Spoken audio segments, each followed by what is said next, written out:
For You Buy, the show where we give you some straight up gameplay and some of my thoughts on the latest games releasing. As usual, we're talking about Splatoon 2. Splatoon 2 is Splatoon's second chance in a way.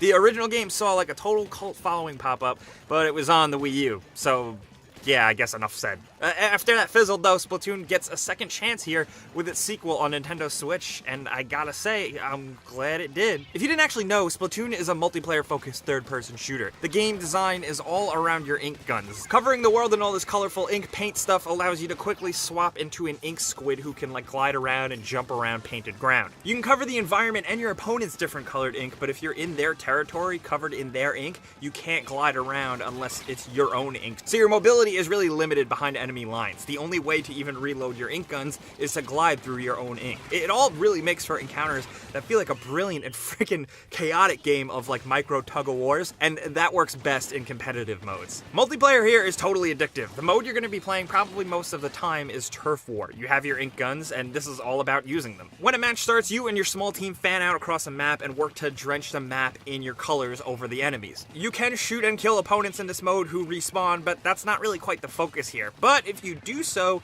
their precious time spent respawning gives you seconds to regain control over the color of sections of a map. At the end of the round though, the amount of coverage of each side is tallied in this funny animation, and the winning team with the higher amount of coverage is rewarded. I will say though, the playlists get nastier once you unlock the ranked battles mode with stuff like tower control, splat zones, which is kind of like point capture, and Rainmaker, which adds a special weapon you need to cross the maps with, and it gets weird. All of this gets incredibly chaotic with different weapons, including the new dual pistols, as well as various crazy alt abilities that totally change the tide of a match quickly. There's still some weird oversights here and there, like not being able to change your weapons or gear in a lobby or mid-match, which I think would have been nice, especially to like build a more nice balanced team. It's a simple thing, honestly, I think the game should have, as well as just generally more matchmaking control, but it can be frustrating at times, so I wanted to point it out. But Splatoon 2 is challenging as hell, like I keep saying, and it's really fun. What I do like about it is that it looks like a kid's game, and it is easy to pick up, but it's difficult and nuanced enough that mastering it takes some time. High-level Splatoon play feels almost entirely different and extremely intense for what many of you guys will probably call a baby game. Lots of hardcore players swear by motion controls, even back from the Wii U version. It's for more accuracy, and it makes it easier to fling paint around. I do love playing that way,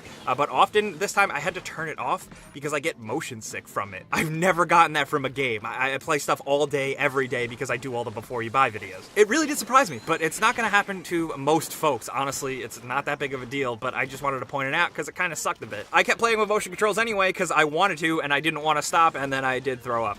But playing and doing well levels your character up and gives you access to new abilities, weapons, and gear that you can spend money you earn in-game on. The social hub has a handful of different shops to buy new stuff that is nicely rotated. What I do really enjoy, I always talk about progression systems on here because it's my bread and butter, but gear you unlock has slots with hidden abilities. You have to level up that gear and unlock really the true potential of it. It always kind of really giving you something to work towards, and I'm always a big fan of that. Splatoon 2, like the original, is really community focused, so stuff like maps and modes are always rotating, and the in-world announcers inform you of changes to the game if you happen to turn off your Switch and come back a day or two later. It does a good job of always making things feel kind of fresh. Splatoon's little social hub world also still acts a bit like a Miiverse, and it's really goddamn funny, and it's a shit show sometimes. But it all looks pretty great too. Colors are vibrant, the game runs sharp and smooth as it can on Switch's hardware limitations, but so far for me, matchmaking has been smooth and steady with minimal lag. Multiplayer play has held up fairly consistently. I know the eShop did take a shit briefly when the game launched, but everything is otherwise fine since for me. Like last time though, there's also a decent single player mode here to keep you busy, which seems to be like a thing that's becoming rare with multiplayer games, but I'm glad they have it. The story takes place 2 years after the first game, but with the big thing in the middle of the town or whatever going missing again, it does feel like a retread. But whatever, I mean, gameplay-wise, single player gives you a shit ton of fun, different scenarios, and some really good boss fights. Some little things in here that are really good don't really show up in multiplayer as much, which I do think is a bummer,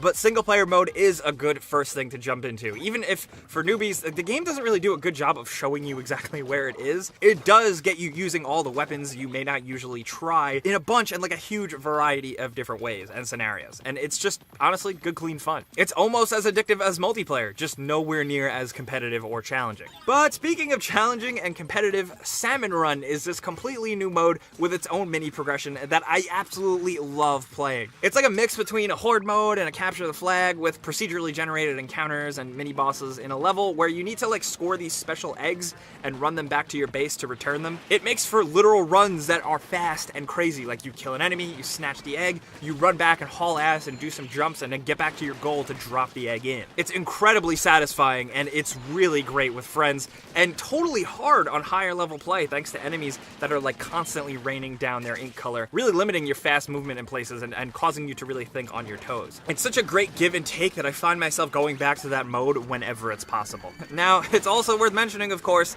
that chat support kinda sucks. Hey, you've probably heard about it, but you have to use an app on your smartphone to access multiplayer chat features. Some people out there might find a use for it, but as it stands right now, I'm not a fan. Just use Discord or something, I don't know. Maybe Nintendo will learn, I don't know. But Splatoon 2 is a good time, and if you own a Nintendo Switch and you really want to get angry at it and get fired up, I think Splatoon 2 in the best way is something you should check out. It's good, it's fun, it's competitive, even local play with friends is good, but if you're completely alone, there's still plenty to do. Since it is community focused and often refreshed, I could see myself hopping back into this and playing new challenges and just doing stuff very often, and I'm looking forward to that. But this is a before you buy. You know how it works, I give you some pros, some cons, and some personal opinion, but I definitely want to hear yours. If you're a Nintendo fan, I want to hear from you. If you were a die-hard original Splatoon fan, I definitely want to hear from you. Because this one isn't radically new or anything, it's just updated and refreshed a bit. Maybe you haven't played any of these games, I definitely want to hear what you think after seeing my gameplay. Let's talk about anything Splatoon 2 down in the comments, I'll be there with you.